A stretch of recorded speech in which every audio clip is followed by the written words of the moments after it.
Bapak Ibu yang saya hormati, saya pagi tadi itu mengamati, ikut mendengarkan dan ikut merasakan bagaimana menempatkan supply enterprise risk, kemudian risk management, kemudian BCM. Banyak sekali RQ. Jadi ada yang mengatakan bahwa ini dari sisi strategiknya, yang satu itu lebih pada proses eksekusinya dan seterusnya. Saya tidak akan menempatkan diskusi tadi itu di dalam oh ya ini harus di situ dan di sini. Tetapi sebenarnya itu bisa kita rinci melalui pemahaman disruption itu sendiri. Esensi BCM itu kan sebenarnya disruption. Ada satu kejadian, lalu dia akan diupayakan untuk bisa recover secepatnya. Banyak sekali contoh sebenarnya. Disruption supply chain itu yang paling hangat terakhir itu adalah disruption saat kontainer bawang putih ditahan.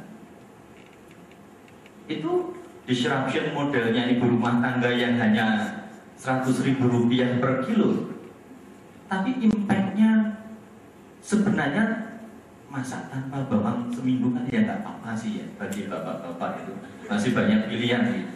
Tapi bagi ibu-ibu itu nggak bisa, ini nggak bisa dibiarin ini pre dan postnya. Dan ingat sekali lagi, yang namanya business continuity itu ada wording C-nya, continuity.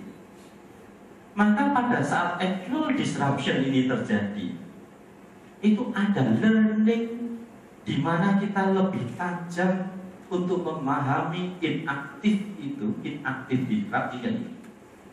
Ini mungkin sedikit bisa mengurangi kebutaan kita terhadap istilahnya itu jeglongan-jeglongan yang ada itu.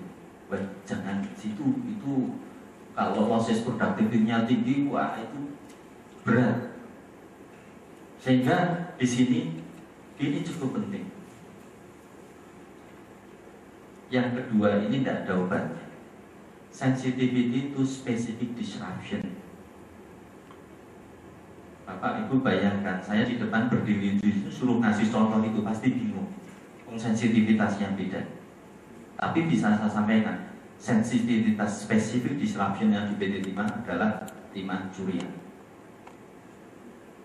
Kok ditawari itu harganya seberapa murah pun tidak akan dibeli. Kemudian ini saya kira logis, di mana profit itu di-generate, di mana produktif itu di-generate, hampir mirip. Yang kedua ini, pahami supplier kita. Manakala kita berpikir 2 step, bahkan 3 step, itu akan sangat membantu pada saat ini. Yang pertama, coba bayangkan, knowing, kita pahami dari mana sih sebenarnya supplier kita. Kita tuh sering kali kita itu lebih terkena-bobokan, oh ya supplier ini reliability-nya bagus, kita tutup mata terhadap dia dapat dari mana. Hal ini bisa mengurangi sebenarnya, mengurangi disruption kalau kita pahami, oh kamu dapat barang itu tuh belinya dari sana loh. Nah kalau belinya dari sananya agak ada masalah, jangan kaget kalau merembet ke kita. Pemahamannya demikian. Ini yang pertama. Yang kedua, tanyalah. Kalau tanya langsung pasti tidak dijawab. Kita itu seberapa penting sih di kacamatanya si supplier kita? Setiap supplier sebenarnya Bapak adalah nomor 1. Bapak Ibu adalah perusahaan yang menjadi sangat penting bagi perusahaan kami. Semua supplier akan ngomong begitu. Tapi betulkah demikian? Sehingga banyak perusahaan memahami ini dengan baik, maka dia punya backup supplier dengan sangat baik. Juga audit komite member di Timah 2001 sampai 2007. Beliau mendapatkan PhD-nya dari Agricultural Science di Ehime University Jepang, Pak ya. Jadi kemudian juga master degree di industrial engineering di Ganesha sini dari ITB Bandung. Sementara itu juga dari S1 beliau dari Departemen Agricultural Technology di UGM Yogyakarta. Certified Professional Risk Management dan juga Business Continuity Certified Planners dari International Business Continuity Management. Saya kira beliau adalah orang yang sangat pas untuk bisa kita dengar pengalamannya dan juga insight-insightnya ya terkait dengan managing the business continuity, especially in mining. Nah ini Pak, case-nya itu saya itu sekarang itu masih punya case satu lagi yang belum terselesaikan di Tonaja gitu loh Pak. Kalau Tuban di Sogen Pak. Nah ini gimana kasus seperti ini Pak? Sekarang tuh leading dibandingkan dengan yang lain sehingga dia bisa berbuat apapun. Mengalahkan semua teori. Iya betul. Baik itu kita terima dulu Pak, kita terima dulu ya. Bukan kita tidak bergerak, ya bukan kita tidak bergerak. Berapa banyak cadangan timah yang tidak bisa digali seperti Bapak.